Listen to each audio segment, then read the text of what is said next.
any reason. Sure, half the group know you and half the group know me. Certainly the people listening on TikTok know me way too well. But should we just do you want to do a quick intro of yourself for people on my side that don't know you?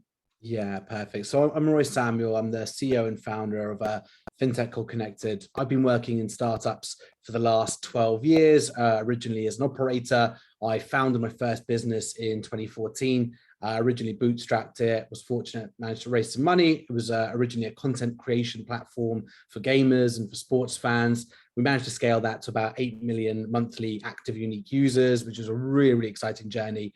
That business was acquired in 2018 by a gaming company called Gfinity. And off the back of that, was fortunate enough to start advising startups, investing in startups, and then created this new business, which is trying to bring people together, help them make and manage meaningful connections. Started that in 2019, and like Simon, incredibly passionate about trying to help young entrepreneurs.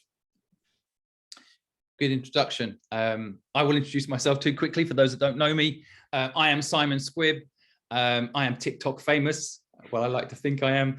That's a bit of a tongue-in-cheek thing, really. If you've got more than 100 followers on TikTok, you think you're famous. And I basically focus today purely on trying to help people start and grow a business for free. So I built businesses in the past, a company called Fluid, based in Hong Kong, which I sold to PricewaterhouseCoopers. And I also built an investment business called Nest. It built the world's first corporate accelerators in Asia. We worked with the biggest banks, the biggest car companies, the biggest insurers to help innovate and help startups innovate. And I sold Fluid. And after I sold Fluid, I decided to start my next stage of my life, which is basically giving back. Sounds cheesy, but I had been taking for a long time, building up my businesses and making money for myself. And now I'm at a stage where I basically want to go back to that 15-year-old me and help me. I left school at 15. I'm dyslexic. I couldn't get a job because I didn't have a national insurance card. I'd been kicked out of home, so I was homeless, and no one would help me. And in fact, I asked someone to help me who I felt could help me. And they said a silly line I'll never forget, which is, Simon, if I don't charge you, and you won't value it. And I said, no, I really need help. I just don't have any money. I will value it. And they said, if you don't pay, you don't pay attention. And I said, what a load of bullshit. I'm staring at you asking for help. And I vowed the moment I could, I'd go back and bring value to free and help people for free, rich or poor, young or old, and never say stupid lines like free has no value and if you don't pay, you don't pay attention. That's made up by people that basically don't bring value to free. I paid for things that have no value, and I've had things given to me in life, mentorship being one of them, that have been more valuable than any amount of money I've ever earned. So yeah, today I run something called the Purposeful Project, and our mission is to help 10 million people start and grow a business. And I work with I think the best entrepreneurs in the world as a collaboration to deliver on that, and that's how we know each other, isn't it? We've collaborated quite a few times already. So today we're going to be talking about positivity and exactly how that plays out. I guess we framed this as a masterclass, so we're putting ourselves under a bit of pressure here to deliver something amazing. But why don't we kick off? Why don't you tell the audience a little bit about your experience with positivity and seeing things in a positive light? Yeah, I think like most, young entrepreneurs, when I was 21, had my idea for my first business, the vast majority of people you speak to are going to tell you it's not going to work. It's not going to work for this reason. Oh, you can't do that because it's such a competitive space. There's people with more money than you who started long before you trying to do the same thing. There is no shortage of negative energy out there for someone trying to do something special, someone trying to do something new, and someone who's trying to create something. People really don't want to believe it until you've already got going. And it's that gap in positivity, it's that gap in energy, which is one of the hardest ones to bridge, because at that time, you're really by yourself. Unless you have a partner in business or something like that, not everyone has that. I did originally in my business, and that was something which massively helped me through that real gap in positive energy coming from others. But this time, as a solo entrepreneur, you don't have that. Luckily, I had experience this time, but there was no shortage of people who wanted to tell you, this isn't going to work for X, Y, Z. And it's the people who you do find along the way who want to support, who want to give positive energy, who want to give you time of day, who want to help and give back, like in the way that Simon's talking about, those are the people that actually help you get through. And if you can't find people who have that positivity, if you can't find people who have that energy, you're shutting a door to yourself, you're shutting opportunities to yourself. And I think all of us as individuals, but especially as entrepreneurs or business owners, have that responsibility to pass that energy back on and pass that optimism back on. I have experienced it myself, but I recently hosted a mental health day. I opened up my calendar to any founder who wanted to book in. I spoke to 24 founders over 12 hours, half hour back to back. And people talk about burnout, they talk about what's keeping them down. The biggest thing that impacted entrepreneurs in a negative way was someone who they thought was established or someone who was further ahead than them, giving them feedback in a way that was really destructive. Constructive feedback is great, don't get me wrong, being real, being open, being honest, helping each other, so important. But the biggest thing that was hurting people was negative feedback in a way that was destructive. And then they ended up passing that negativity on to someone else. And then when someone else was asking about their business, repeating what they heard back, because it's, when you feel bad, a lot of people will make others feel bad to try and lift themselves up. It's a vicious cycle. But I think that's my real starting point for positivity and energy. Is it's what allows the world to move forward, and we need to pay that forward and give it back to each other. I think well said. And I will just add that I personally think the reason I am successful today is because of my partner in life. And I that's the best deal I ever did. And we're 15 years married today, actually. Every time I've ever had a doubt about myself, about the business, about what I'm doing, she's always kind of lifted me back up and said, you can do it, you can do it. And I had relationships before her that were not like that. They'd be like, it's 8 o'clock at night on a Friday, why are you working? It's Sunday, why are you doing this? You're not enjoying life. And I'll be like, well, I actually enjoy this. I enjoy building a business. I enjoy doing what I'm doing. And so finding that right person to back your energy up, to your point, and compliment you and support you is crucial, right? Absolutely crucial. And someone just said in my comments, your wife was a deal. Of course, it's all a deal. Everything's a deal. That deal is the deal I did with no contract. We had no expectation of each other. We didn't write down what we expected from each other. And we just shook hands in a marriage kind of way. And it was a deal. I think people don't look at it as a deal, but it definitely is like friendships. Friendships are a deal as well. Like if that person, it's a trade, isn't it? If you're giving them energy and they're not giving you energy, then be careful of those sorts of relationships, because that will drain you. And it's a hard thing to say, like make sure you're with the right partner. I don't want anyone to get divorced after this, listening to this, but it does make a huge difference. If that person backs you up, friends, family, if they're not backing you up, then you're in real trouble. 100%. It's so true. I mean, it's tempting, I think, especially if you're someone who's young, to go for people who don't show the same energy back, because it's like, well, why aren't they giving the same energy back? You're investing 100%, they're giving 0%. And I think as humans, we all want to be liked. We all want to feel accepted. It's so tempting to go and try and change that, but you've got to invest in relationships where the investment is both ways. You don't want to invest that energy in someone who's not going to give it back, because it's ultimately just going to take away from your energy. And switching it for a minute there, because I think investing in general is a pretty interesting thing, isn't it? Investing and being positive is a pretty interesting thing. Now, I know you invest in a lot of businesses. Do you look at energy when investing? This doesn't come up on many people's process for investing, but I've got a feeling it does with you. How do you decide when to invest? Well, this is the thing, because I'm such an early stage investor, I'm not going on anything but the person, right? There is no financial due diligence. There's sometimes not a product in the market, more often than not, no revenue whatsoever. So at that stage, in many ways, it's a lot easier.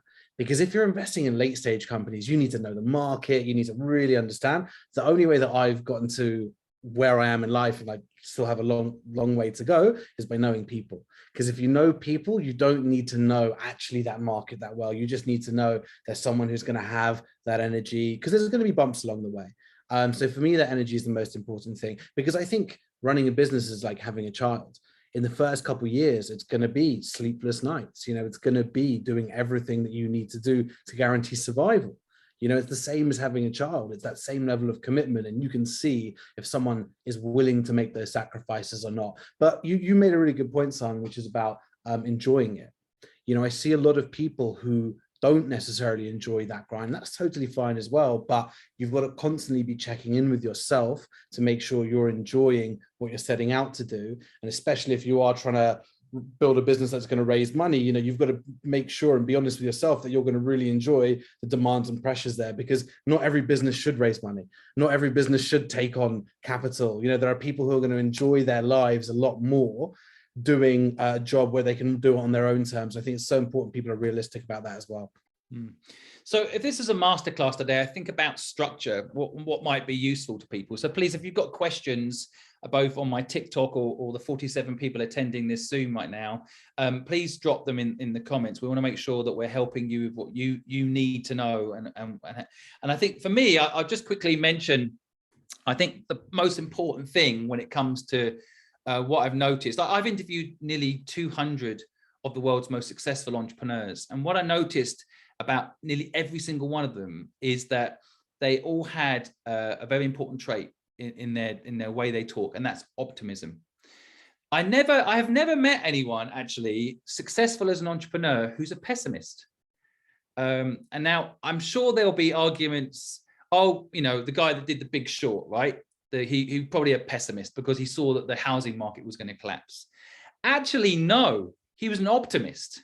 He wasn't a pessimist. He actually believed that the financial system wasn't right and it could be fixed, and this is the way to fix it. But he saw this flaw in the system and he just bet against the flaw, but he was an optimist. And I think that's what people don't realize. People aren't looking for negatives to take advantage of them to make money, for example. Most entrepreneurs, every single one I've ever met anyway, is an optimist. And they'll actually see how they can fix problems or see a problem. And it's not about, it won't work, this won't work. I think Henry Ford said something like, if you think it can or think it can't, you'll be right, you know, sort of idea. And I think with that, so I think the most important thing I could give in a masterclass around this would be learn to be an optimist, and it can be taught. And again, it goes back to what we were just saying about people around you. Do you have a different view? Have you had a different experience, or what's your view on that quick point? I mean, I love that quote, by the way, from Henry Ford. I think that's so perfectly puts into such an easy, digestible way of how we are in control of our own reality. You know, it's such a perfect quote, and it's so true. You know, if you don't think it's going to happen, it's probably not. And it's really interesting about the idea of learning about optimism, because I think no one's born an optimist or born a pessimist. It's probably something that we learn. Yeah, you're not born anything, by the way. Everyone's born at zero. I've got a 5-year-old, so I know. You know, I'm crafting him into an entrepreneur, but he wasn't born one. You know, no one's born anything. Not a doctor, not a lawyer, right? None of these things. But I do think it can be taught. And I noticed with you and your content, I reckon if people follow your content, they become more optimistic, because you generally post positive things. We might have a worrying view, like the economy, everyone's talking about it going down, but then you talk about if we talk it up, it will be all right, sort of thing. And so I think sometimes the people you surround yourself, first of all, do affect you again, right? Yeah, definitely. It's really interesting just thinking again about what you're saying about optimism being taught. I think it's the same with confidence as well. You know, a lot of people believe confidence is like an attribute. I'm confident or I'm not confident. And I was born that way and I've always been that way. But confidence is another skill. Confidence is something that we can work on day in, day out by taking opportunities. When I was growing up, I wish someone had said that to me, because I was not a confident teenager by any means. And you're sort of expecting this confidence to one day land and like, oh, you know, I'll just get confident. If I'd started working on my confidence at 12, 13 years old, how much further ahead would I be? You know, so that's another thing I'm so passionate about, is optimism, but confidence. Anyone can learn to become confident over time. Some people are naturally blessed. Some people, I think, are just more naturally confident, but it's a skill. It's not an attribute, and it's something that you can definitely get better at. But out of interest, you say you teach optimism. How do you do that? Well, funny, Emma on my TikTok just asked, how do you grow confidence? And I think perhaps confidence and optimism do have a connection. I guess the way I always look at how to grow both your optimistic view in the world and also your confidence is to take risk. You know, like I also say, the more risk you take, the luckier you get. It's got nothing to do with hard work. And I think a lot of the time, I basically try to show people that you can look at a situation and look at it negatively and get nothing out of it, or you can look at a situation positively and get something out of it. So in 2003, I had a company in Hong Kong called Fluid, which I mentioned earlier. And in 2003, SARS hit, which was kind of coronavirus 1.0. And I remember sitting with my team. We were about 27, 28 people at that time. And we sat around a table like, oh my goodness, the whole of Hong Kong is shutting down. This virus has hit us. What's going to happen? And then somehow we started talking about like, what's going to be the positive of this negative, right? And the positive was that people started shopping online, right? People didn't want to go out. So we're like, okay, let's take our business model and let's purely focus on helping people get online. And that's what we did. And the business tripled in 8 months. And I think that, when these horrible things happen in this world, we can't control them. We can't control coronavirus. We can't control these things. This will probably get flagged on YouTube as bad content now. But you can't. And I think the thing I try to teach people is that you have to deal with the positive opportunity within the negative situation. And if you can see the positive in any negative, then you will win in life. And it's taken me a long time to say this example, but my father died when I was 15 years old of a heart attack in front of me. It was an awful thing to happen, and I miss him every day. But something kind of almost positive happened after, because I was then homeless and I didn't have any pressure of like what I should be. I found out who I was and my purpose. And today I have this amazing life. So I always thank my dad now for giving me one more gift before he left, like the ability to fail, the ability to have a blank sheet and just be who I am. He gave me that. And as much as it was horrible to lose him, and I didn't want that, of course, some really negative thing bad luck can end up being somehow some form of good luck, the silver lining to the cloud kind of idea. And I really believe that it doesn't matter how bad your luck is, if you see it in a positive way, there will be something positive that comes out of it. It's an amazing lesson. I mean, having that experience as a 15-year-old, obviously devastating, and then being able to look back at that now as something which led to more opportunity. Did it take a long time to be able to look at that? And, what do you suggest to people who are going through tough times like that right now? Yeah, it took me, well, I mean, to be honest, at the time, 15, when it happened to me, I was then thrown into the streets because I had an argument with my mother and she kicked me out. And I just had 5 years of getting my head down.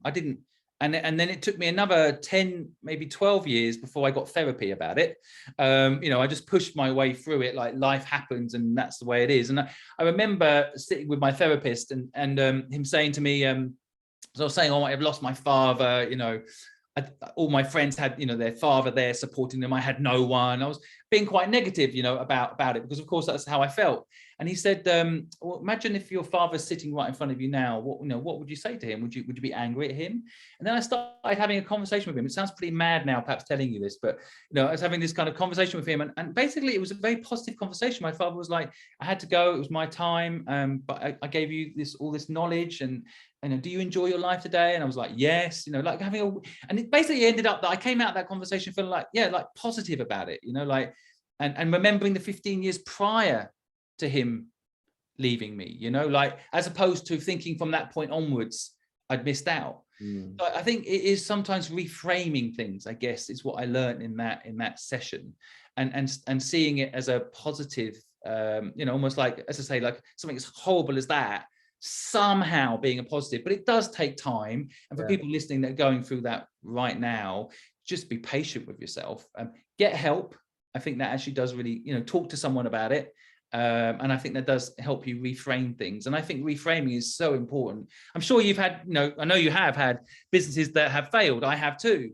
Sometimes at the time it's awful, but then you can reframe it later and you have a better life later because of it, right? Yeah, absolutely. And I think it's, it's these things which make us who we are. We wouldn't be the people we are. I think as people, we are the culmination of all of our experiences in our lifetime. And, there's the good and the bad and the wonderful and the terrible all wrapped up within that. But ultimately, it leads us to the positions that we're in. And as you said, it's all about how you frame these things and look at them. Anything can happen on a day. And especially, so I've got severe ADHD. And one of the beautiful and annoying things about ADHD is on any given day, even if nothing changes, the way that you view things can change totally. So one day you can wake up and there's nothing in the world I can't do. The world is at my fingertips. I can achieve everything I want. And then the next day, nothing's changed, but you can feel terrible. You can feel like you're not going to be able to achieve anything. And it's I think mental health is not a spectrum in that way. I think it's a Venn diagram with lots of overlaps. And I think there's parts of bipolar and ADHD and all these things are interlinked, and dyslexia as well, which I know you've got, Simon. So all these things interlinked. But what it makes you realize is genuinely you can control your reality through your outlook. When the frame, the mindset changes, but none of the objective matters do, but it impacts so badly or so well how you're seeing your prospects, how you're seeing your opportunities. That just teaches you the power of looking at things positively. So, really the reality is in your control if you can think about things in the most positive way possible. But we were just talking before about, sliding doors, that whole idea of, at any given moment, an opportunity might exist that can change your life. And I genuinely believe that unless you're looking at the world through the lens of positivity and optimism, you can miss those chances, or the chances that could have been this amazing thing will not be that, because you just didn't go in with that open mind. So it's a really interesting one. So for those listening, there's a movie, a very old movie, coming from a 30-year-old, called Sliding Doors. Gwyneth Paltrow is in it, I think. Right. And it's a good movie and it's worth watching. And what that movie basically is about, for those that don't know, is a lady. This has been a while since I've watched it, so I've described this wrong. Correct me. I'm sure the masterclasses that are sold online for billions is exactly what they talk about. They talk about this movie. But this lady tried to catch a train, the tube, and she misses it. And then in a second, I guess, version of the movie, she gets on the tube. And then what happens to her, simply because of this sliding door? One, she gets on and she doesn't get on.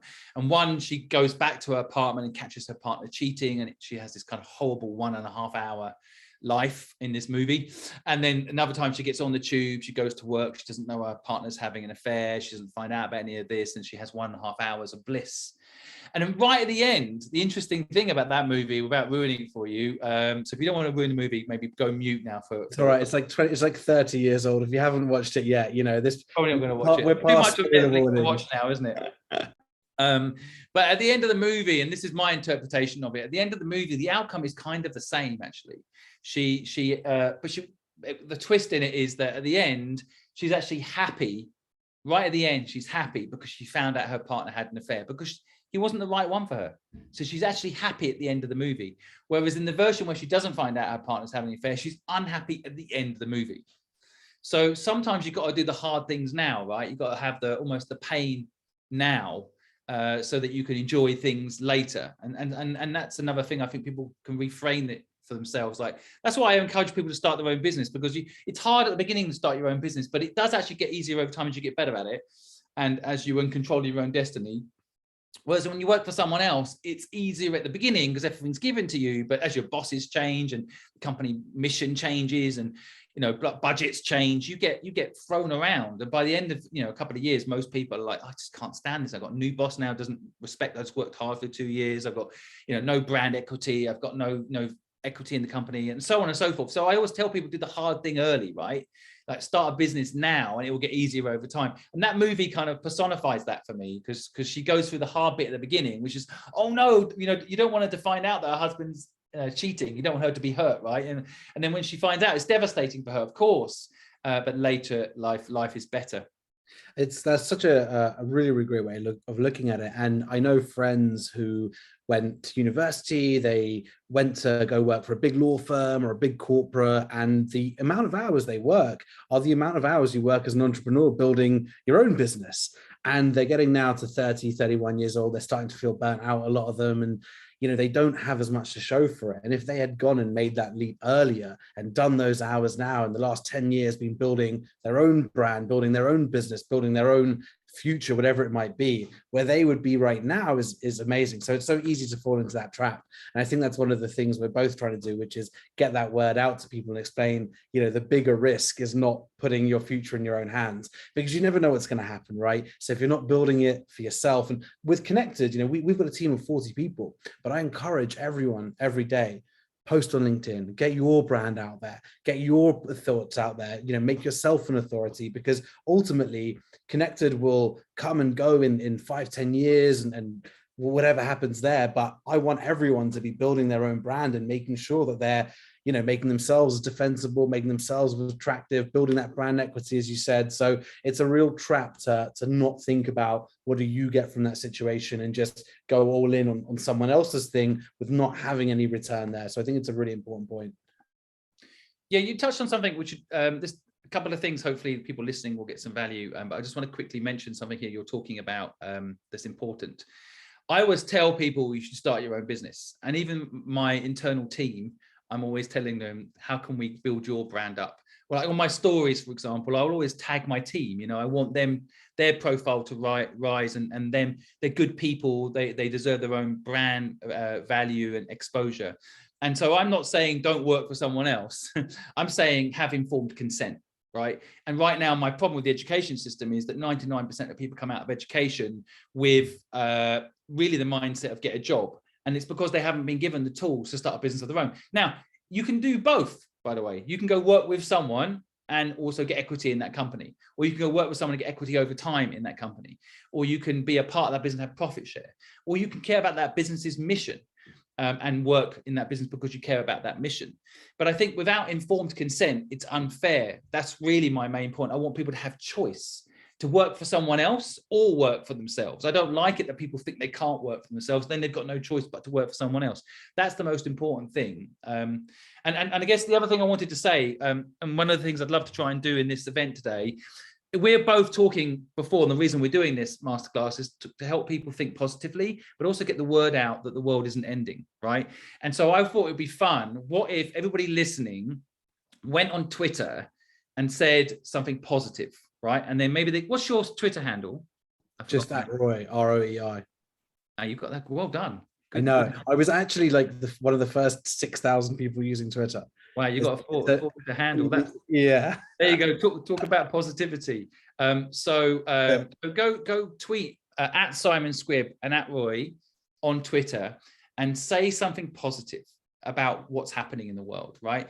At the moment online, basically, it's all about how the world is collapsing, how the economy is going to collapse. Why isn't the housing market collapsed already? Why the crypto's down, NFTs are down, income's down, governments are in debt. That's all you hear. And I wondered if we have, 148 people on TikTok and 46 people attending, if we all went and did one positive energy push online for a minute, and we said one positive thing about the world.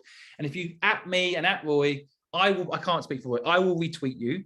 And I think we can show the power of manifestation, right?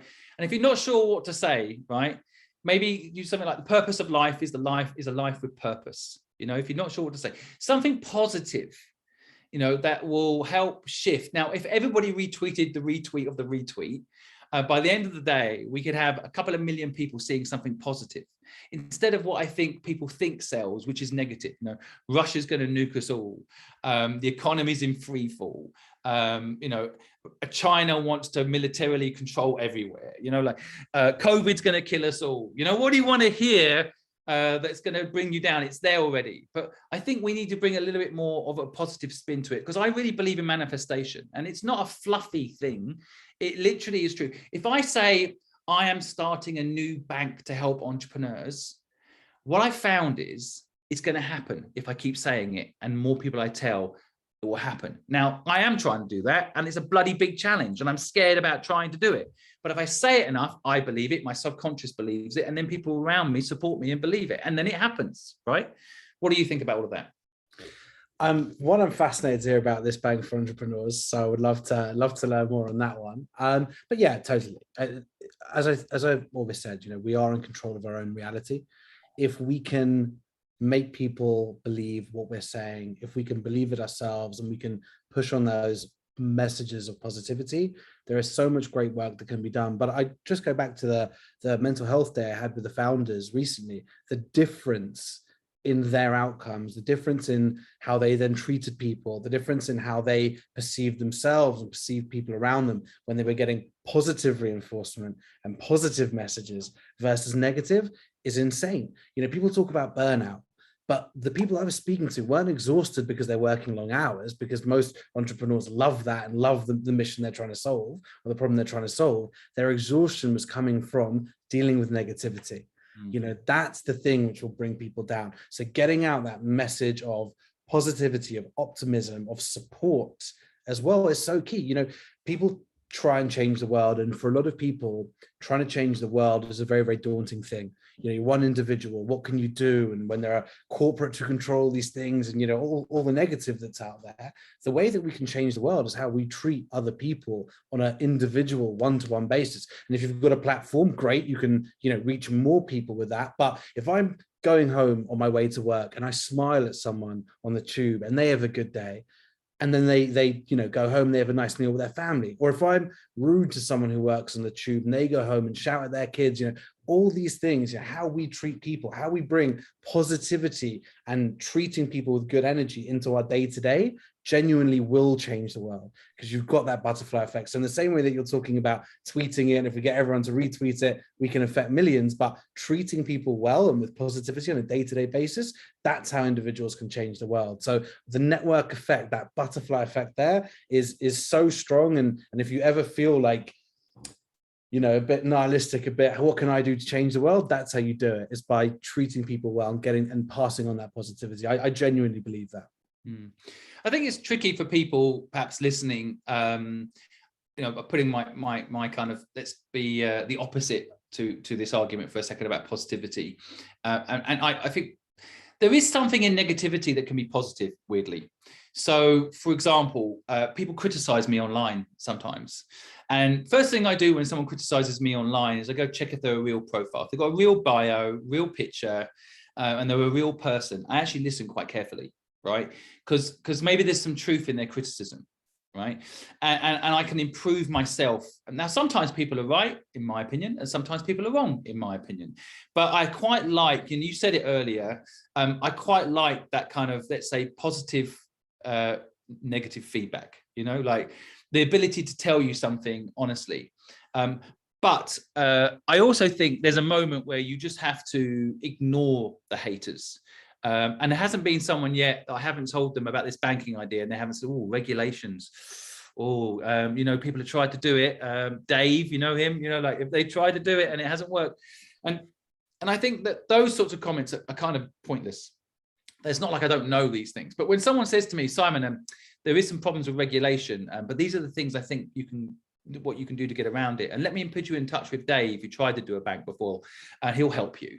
You know, those things are, the negatives are there. We know they're there, but people try to help you fix them. You know, that's what I think everybody should do when, instead of just tell someone something negative. And anyway, that was my quick thought. No, I mean, that's it, right? It's the difference between constructive feedback and destructive feedback. Right. Constructive feedback is amazing. You know, it's a gift. And if you can really listen to that feedback and make it work and find people who have your best interests or have a positive interest in helping you improve, that's great. It's the destructive feedback that's the issue. It's the feedback of, well, this isn't going to work and, you know, there's no point trying. That's not going to move anyone forward. I just want to pick up a comment that I saw in the chat here. Someone talking about having anxiety disorder. I have terrible anxiety, always suffered with it. And it was one of those things which really stopped me building confidence earlier. And what I found to really help with my anxiety, and again, this just works for me, is exposure therapy, right? Leaning into it. If it's causing me anxiety because I'm nervous about doing it, but it's something that rationally I know isn't going to cause me any real damage, like a speaking event or, you know, appearing on a panel last minute, whatever it might be, those are the things that I lean into to try and build that confidence. Just as a side note for the person asking in the comments. Yeah, I actually can't see the Q&A. I think there's a Q&A on here. Maybe we could, if anyone has questions, we could jump to that. But I don't have access to control the Q&A. Oh, hold on, maybe it's down the bottom. But maybe we could answer some questions in a minute. Just before we do answer some questions, I also wanted to ask you a little bit about how, I mean, you talk about mental health there, and I think this is, how do you stay positive? I mean, clearly there's days when you can't be positive. We're not happy every day, right? Someone just said to me, cold water therapy is something that they use. I hadn't heard that before. But are there any techniques that you think work to help with that, staying in a positive mindset? It's a really good question. And I think, you make a really important point there. And it is super important to say, although, on a day like today, my energy is where I want it to be and I'm super optimistic, not every day looks like this at all, right? Especially with the mental health journey. But I think there are keystone habits that we create that we know can improve our mental health on a day-to-day basis. So going for a long walk, meditation, whatever it might be. And, for everyone, it could be completely different. It could be eating a healthy meal. These are things that I do to try and improve that optimism on the days when the energy isn't there. And, as an entrepreneur, there can be things that crop up, which are really, really tough to deal with. And horrible to deal with at times. And those days, sometimes you don't feel as well as you want to, but it's going back to the keystone habits, because I think as well, as entrepreneurs, we can have very addictive personalities. We can be very, very all in. It's very easy if you don't have a safety net that sometimes the negative energy can channel into doing destructive stuff. Like, I'm going to stop looking after myself because I don't feel well. I don't feel good. So I think having those keystone habits there, something, as you said, called water therapy, not one that I've tried personally, but having things in place that can act as a bit of a warnings. Oh, sorry, act as a bit of a reaction to warning signs when you're not feeling well is very important. What about you, Simon? What do you do to stay positive? Well, first of all, I married the right person. That always helps. I mentioned that earlier. I go for walks. I exercise. I basically hang out with my dogs. Dogs are always positive. I just stroke my dog's ears, and for some reason I feel positive again. And I do generally try to stay away from hate. Like I have a lot of online stuff going on, and I'm a bit careful not to go and listen too much to the hate, just because it can drag you down. If you permanently listen to people criticizing you, I don't care how thick skin you are or how strong you are, I think it will affect your mental health. So I look at negativity as a positive generally, but I don't absorb myself in it. So I stay away from it. That's why I surround myself with people like you, people that I know get the mission and understand what we're trying to achieve. And I don't let people that are naysayers hang out with me too often. And I'm very careful about the group that I hang out with to make sure that doesn't affect my life too dramatically. But yeah, I mean, it's obvious stuff. Is like you said, go for a walk, and I think meditation helps some people. I tend to meditate a little bit in the morning by just not getting up straight away. It doesn't have to be a proper turn on an app and sit in a room. I just literally get up slowly. I don't jump out of bed like they say in those 5 a.m. How to be a millionaire videos. I tend to lie in bed for 20 minutes just thinking things through and being calm and trying to make my lifestyle a nice relaxed one. Yeah, love that. There's a few questions coming from the Q&A. A few people asking about with the cost of living crisis being very real for lots of people, what are our thoughts on staying positive against that backdrop? Yeah, I mean, I think sometimes turn off the news. Like I've noticed, you turn off the news. I don't listen to the news at all anymore, unless there's something important to hear about. I tend to find that if I don't listen to the news and I just walk outside and like today, you listen to the news, you think you walk outside, you're going to melt. You're literally you're going to burn alive as soon as you walk outside. It's not like that. If you're out in green grass, well, it's quite pleasant. Of course, in the shade, it's really beautiful. Make sure you bring water. You would anyway. I don't think the news. I remember when COVID was at its height, and it's like today, 22,000 people have died. I'm like, what am I supposed to do with this information? Like it doesn't help me. So maybe my number one would be avoid the news. Maybe we can go through a little list. What's your number two? So I reckon number one, avoid the news would be the same for you. I've got a feeling. Yeah, I really, really like that. Avoid the news. It's good. There was a cartoon I saw the other day, which was how do we stop terrorism causing fear? And it was literally just, turn off the news. So I think I think it makes a lot of sense. I'd say for me, I think it's focus on what's going well. Focus on how you feel in that day. Like if you're feeling good, if you're feeling like you have energy that day, if you are going for that nice walk, it's so easy to think about, the future looks scary, all this stuff's going on. Sometimes it's just about bringing it to the present. just really living a bit more in the moment. Maybe it is enjoying sitting in the shade today because it is nice outside. Maybe it is stroking your dogs, whatever it might be. Sometimes when it feels like it's getting a bit much and it feels like, oh, I don't know how I'm going to get out of this situation. I don't know where I'm going to, go and find the next this or that. It's just, tightening it up, really focus on what's going on right now, where you can take some positivity, even appreciating the room that you're in or the fresh air, something like that, but just bringing it right back to the micro when the macro feels like it's so, doom and gloom. This is, where's it all going to go? Just bring it right back down to the most basics. I think for me is a really nice way of dealing with that fear at times. Yeah, living in the now is how I translate what you're saying, like, if especially this does happen to entrepreneurs a lot. We think about the future, we have to, and we are thinking about the past because we're trying to learn from our past mistakes. But sometimes just living in the now can yeah, you're quite right. So number 3 on the list. I'm just seeing if anyone in the comments. Someone just said read something positive when they wake up, and I'm not a big reader because I'm dyslexic, but I actually think there's something in that which is kind of a bit more broad, which would be like, I've noticed if I watch something negative at night, I go to sleep and feel negative. And same in the morning, if I wake up in the morning and something negative happens, I feel negative. So almost make sure that you set the end of your day and the beginning of your day up with something positive. So it could be what I've been doing lately is I lie in bed before I fall asleep, and I with my 5-year-old son, we talk about all the things that are good in the day. So what we're grateful for. Like we had grapefruit yesterday. I haven't had grapefruit in ages. It was really nice, and we sat in the garden and ate it together. Like just appreciating whatever it is and being grateful can charge you up. And I found that to be useful. Did that make number 3 on the list, do you think? Yeah, that's a really good top 3. I like that. Maybe we can get one of our team to create some takeaways from this. But I love that as a top 3. I think that's really cool. Yeah, no pressure to come up with a number 4. Yeah. Well, that's why I just thought I'd just cap it at top 3, right? Yeah, I like that. Yeah, no more pressure. But, so we do have a really good question though, which has come in from Tracy. So Tracy says, "Hi, I'm looking for some positivity around finding out that our competitor just raised 30 million, total funding 50 million, and we're very much a startup with a first handful of users. Which positives would you take from this?" So I'll give one straight away, which is, you can focus on the competition until the cows come home. If you're an early stage business, you are a canoe, right? You can pivot in whatever way you want to.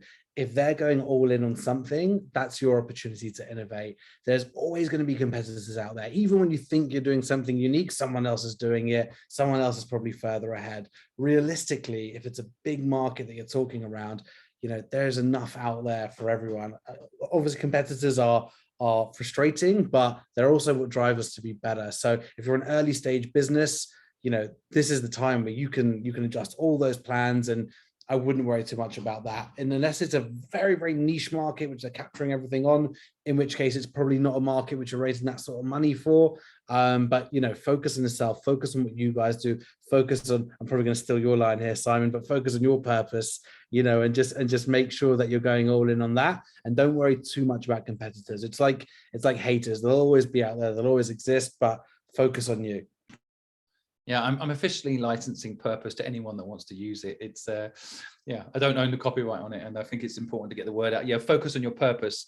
I would add that I've invested in 76 startups, and what I've noticed in the cycle of investing in businesses is that the ones with the least amount of money ironically win. It sounds counterintuitive, but don't get me wrong, there might be a stage where you need to raise money, and depending on your business model, maybe you do. But I have noticed that, ironically, the companies that have the least amount of money are more innovative. So there's a company in Hong Kong called Asia Expat that when they launched, they had 10 competitors that launched at the same time, basically offering services to expats in Asia. And they didn't raise any money. And so what they did is they focused on revenue. And they built a business that was actually profitable within the first 2 months of going live, when everybody else raised huge amounts of money. But those that raised huge amounts of money didn't listen to their clients. They hired marketing teams and PR firms and got big fancy offices, and they didn't actually sit down and have to be hungry. They didn't have to sit down and figure out what their customers actually want. And so they threw away hundreds of millions in what they thought was they've got all the money, they're going to win strategy. And Asia Expat is now the only platform still around in Asia helping expats, the only one left. And it's because when the winter came, they didn't rely on money being given to them and this Series A, Series B, Series C model. They actually had a profitable model. Now, that can't be the case for every business type, but 95% of the time, people don't need more money, they need more sales. 95% of the time, right? They need more sales, more revenue. And so if you can actually be the company that focuses on the outcome of your business that will help your customers, you will win, even if someone's raised 100 million. In fact, that might be a good thing. You're going to be very distracted trying to figure out how to spend all that money. You can be focused on your customers. It's a really, really good point. And I think especially now with everything going on, if there is one positive to take from all the narrative around there being no money out there for anyone to make investments, although I don't believe that's true, the focus will be on businesses that actually make money and actually solve customer problems. If you buy into this idea that there is no investment out there, it probably will lead to lots of businesses who are actually cash generative, hitting that profitability early. And I think for entrepreneurs, you're going to see a lot of better outcomes, because over the last 4 years, the pressure has been raise the 100 mil, burn as much as you can, acquire as much market share as possible. And that's very, it's either going to work or it's not. If right now the flavor is build a solid business that actually makes money and might have profitability, as a business owner, you're going to have a much likely better outcome, although it might be a smaller one than if it went all the way. The likelihood is you're going to make more money in this environment than previously. So I think that's a really great point, Simon. Yeah, this particular subject I could go on about forever as well. So it's a really good question, because I also think there's an element of like, when you get a large amount of money raised in a business, I've had businesses where I've grown them organically, and I've had businesses where I've raised money. And I would say that sometimes having investors is a stress. You know, you have to one more person to report to, one more client in a way. And if you're free of that, it might take you longer to get where you want to be, but you can be free. And don't get me wrong, I think, and I can only say this as an angel investor myself, maybe it's not always good to have an angel investor, but sometimes it can be amazing. The opposite can be true. That angel investor can help you, it can be amazing. But I do say to people that hear, particularly around this question, someone else has raised loads of money, it doesn't matter, because you can enjoy your business, you can stick it out longer than the person who's now got someone on their back saying, right, I've given you that money, where's my return? Well, how's it going? And that pressure can actually make you hate the job, which means you end up shutting the business down. So maybe see it as a positive. Your competitor who just raised 100 million now has a weakness that you do not have. Yeah, it's one of the things that I'm really passionate about, is helping entrepreneurs understand actually what they want from their business in terms of balance. Because if you're taking on that 100 million, you are no longer your own boss. Whatever you might think, like you are in someone else's pocket right now. So it's one of the things which I always say to entrepreneurs. They say we want to raise VC because they want to do a great LinkedIn post and they want, the plaudits that come with it. But do you really want that? Or actually, do you just want to grow something because you love it and you can go at your own pace? So it's one of the things I think is so important that we educate people on as well, is what the realities are of growing different types of businesses. By the way, this gives me an idea, because we're practicing today, doing, I guess, kind of a podcast together here. What we could make this would be like, bring us your most negative feeling and your most negative view on the world, and we'll help you turn it into a positive. Like Dave Ramsey has people call up and say, I'm in debt, how do I turn it around? People can call us up, like, give us your most negative feeling on something, and I bet you we can find the silver lining in the cloud. If anyone else has any negative feelings, we're here to listen. We'll try to help you turn it around, turn that frown upside down. Is nice? There you go. We've already got a little tagline. We've got a question from Josh, who says, when trying to grow and bring on more clients, it's really frustrating when you hear from someone and then they ghost you, something which we're all probably very familiar with. By following up every couple of weeks or so, is this seen as hassling someone too much? what is the right approach to in business when someone goes to try and win them back? I'm sure you've got an opinion on this. Shall I let you go first? Yeah, I mean, my opinion is ultimately when you're a young, early stage entrepreneur, it's all about hustle. Don't worry about hassling someone. Obviously, there's levels. Don't send them 5 emails every day. But if you need that business and you want that business, go for it. You know, if it's, especially if you're selling to another business owner, they'll understand that, right? And ultimately, it's another email we delete if they don't like it. How many emails a day do you get that you delete? It's not going to upset anyone. It's not going to ruin anyone's day. But when you're, you know, young, hungry, and you've got to get that business, do what you got to do to go and get it over the line. But that's just my view. Yeah, well, again, I agree with you. I think in podcasts we're meant to have a bit more conflict. I don't know. We just firmly agree with each other. I would again probably just add, as opposed to anything else. I do think persistence is one of the key ingredients in sales. People misunderstand persistence, though. I think polite persistence. You know, there was a study done by Harvard on like the best salespeople in the world, and the top 10% of salespeople, on average, contact someone 5 times before they give up. On average, top 10%, 5 times is pretty good. Yeah, so you send them an email, they don't reply. Send them another email, they don't reply. You do a phone call and they don't reply. Then you maybe send them something, and then you 1 month later, one more follow up, and you like I've contacted them, they haven't got back to me. I've been in many a sales meeting where they say they're not interested in our service. And I'm like, did you speak to them? And they said no. Did they? They're like, oh no, they just didn't get back to me. So I think persistence is important. What people need to do more, though, and I would say this, all the people that contact me, and I'm getting hundreds of messages every week now, and it stresses me out a little bit, because what people do is they say, I need your help, right? And that's it. And they don't tell me what they need. Or they say, can I jump on a call with you, right? And I'm like, how am I going to fit this in? What people need to start doing is keeping it really short and to the point. What do you need? Right? Because I haven't met an entrepreneur who doesn't want to help, but I met many entrepreneurs who don't have much time.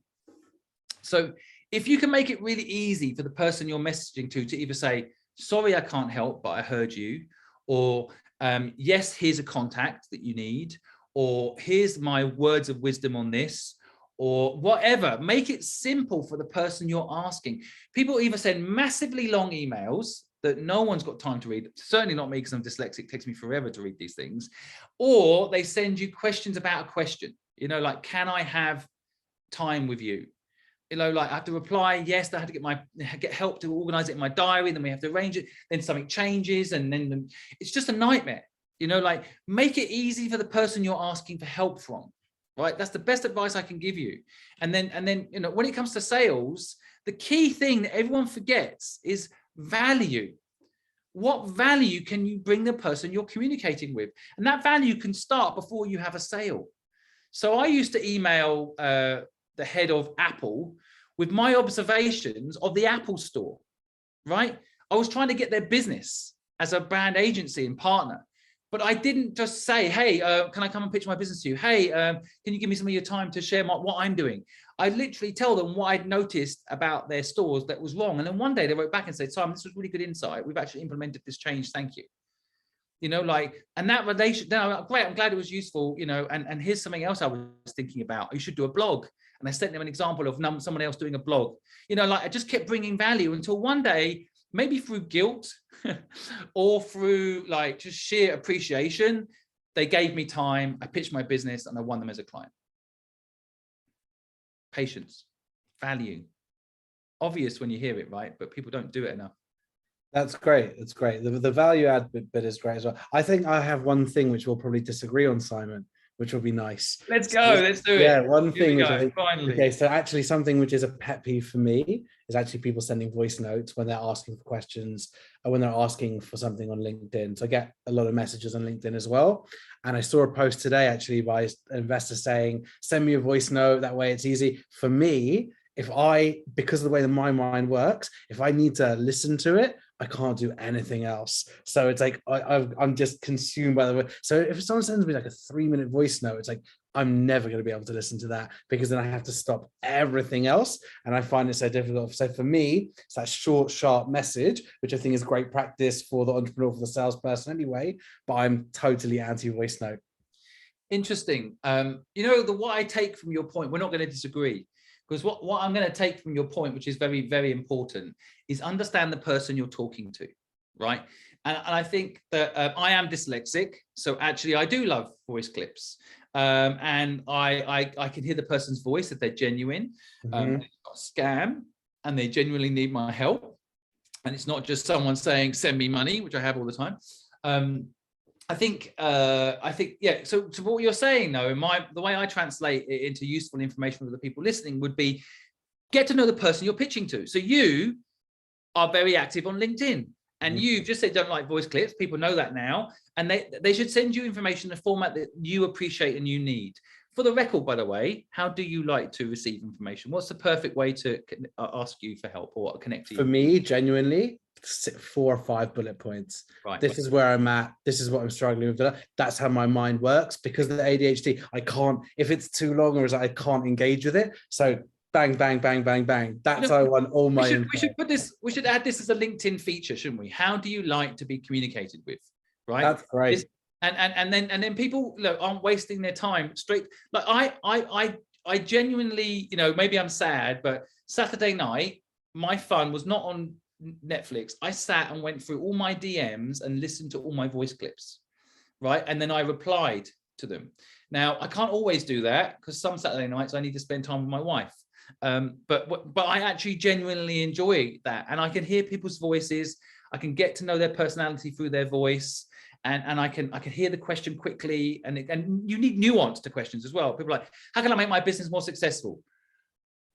I don't know. What's the business? Who are you? Why do you want to do this? You know what I mean? Like, you need more context. So sometimes I find voice, but I think LinkedIn should update it, or maybe we could create a LinkedIn, a new one where it basically said, this is how to communicate with me. Like.